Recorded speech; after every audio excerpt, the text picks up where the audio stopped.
சென்னையில் திமுக கூட்டணியில் ஏற்பாடு செய்யப்பட்ட நிகழ்ச்சியில் விசிக தலைவர் திருமாவளவன் பேசியது பல்வேறு பேசுபொருளாக அரசியல் களத்தில் மாறியிருக்கக்கூடிய சூழலில் அதற்கான பின்னணி என்ன என்ற கேள்விகள் எழுந்திருக்கிறது. இத்தனை ஆண்டுகள் கழித்து எம்ஜிஆர் குறித்தும் தமிழ் தேசியம் குறித்தும் விசிக தலைவர் திருமாவளவன் பேசுவதற்கு என்ன காரணம், இதன் பின்னணி என்ன என்ற கேள்விகள் எழுந்திருக்கக்கூடிய நிலையில் இதுகுறித்து பேசுவதற்காக விசிக துணை பொதுச் செயலாளர் வன்னியரசு அவர்கள் நம்மோடு இணைப்பில் இணைந்திருக்கிறார். அவரிடம் பேசலாம்.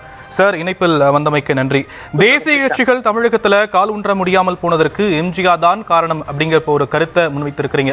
இது ஒரு அதிமுக கூட்டணியில இது சலசலப்பை ஏற்படுத்தாதா என்ற கேள்வி எழுந்திருக்கு. அதே மாதிரி திராவிட இயக்கத்துல பார்ப்பனியத்தை ஊடுருவ செய்தவர் எம்ஜிஆர் அப்படிங்கிற கருத்தை நீங்க முன் வச்சிருக்கிறீங்க. ஆனா அதிமுக தரப்புல இருந்து அதை முற்றிலுமா மறுத்திருக்கிறாங்க. இதை விசிகாவுடைய கருத்து என்னவாக இருப்பது இருக்கு? வணக்கம். நேற்றைக்கு நடந்த அந்த போராளி ஓய்வதில்லை அப்படிங்கிற அந்த கலைஞருடைய பிறந்தநாள் நினைவு நாள் ஒட்டியான அந்த நிகழ்வில் எங்களுடைய தலைவர் எழுச்சி தமிழர் தொல்காப்பியன் திருமாவளவன் அவர்கள் பேசும் பொழுது கருணாநிதி வெறுப்பு அரசியலே இங்கே மையமாக இருக்கிறது என்பதை பல்வேறு விடயங்களை வைத்து ஒவ்வொன்றாக எப்படி எம்ஜிஆர் உருவாக்கப்பட்டார், எப்படி ஜெயலலிதா உருவானார், அதுக்கு பிறகு எப்படி கருணாநிதி வைகோ அவர்கள், தமிழ் தேசியவாதிகள், இப்படி எல்லோருமே எப்படி கருணாநிதி வெறுப்பு அரசியலை முன்வைக்கிறார்கள் என்று கோட்பாட்டு அடிப்படையில் தான் பேசினாரே ஒழிய எந்த இடத்திலும் தனிப்பட்ட முறையில் பேசவில்லை. இப்போ மரியாதைக்குரிய எம்ஜிஆர் அவர்கள் கலைஞரை விட்டு வெளியேறிய பிறகு அவர் 1979 ஜூன் 22 பொருளாதார அடிப்படையில் தான் இடஒதுக்கீடு வழங்க வேண்டும் என்கின்ற ஒரு அரசாணை பிறப்பிக்கிறார். அதில் குறிப்பாக அந்த அரசாணையினுடைய எண் 1156. அந்த அரசாணையினுடைய எண் அதில் பிற்படுத்தப்பட்டவர்களுக்கான ஆண்டு வருமானம் 9000 என அவர் நிர்ணயிக்கிறார். இது பொருளாதார அடிப்படையில் இடஒதுக்கீடு வழங்குவது என்பது சமூக நீதி கோட்பாட்டின் அடிப்படையில் அது எதிரானது. அது குறிப்பாக கல்வியிலும் வேலை வாய்ப்பிலும் சமூக ரீதியாக எப்படி ஒடுக்கப்படுகிறார்கள் என்கின்ற அடிப்படையில் தான் இந்த இடஒதுக்கீடு கொண்டு வரப்பட்டது.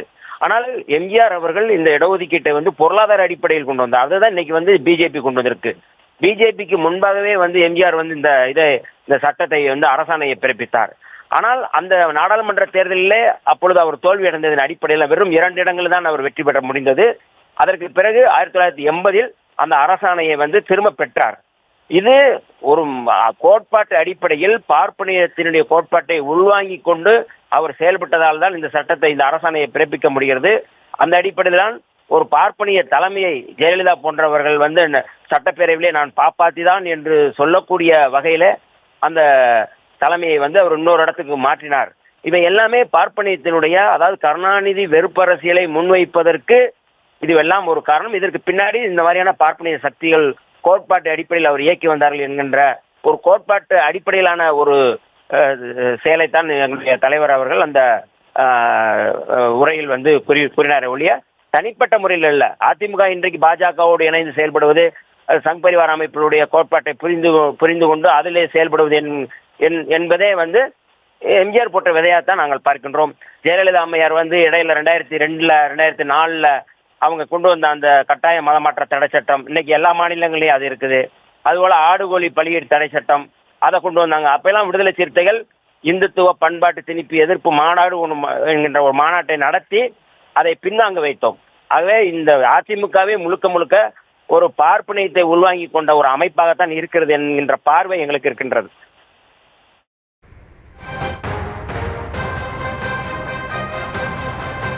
நன்றி திரு வன்னியரசு. இணைப்பு உங்களுடைய கருத்துக்களை பகிர்ந்தமைக்கு நன்றி.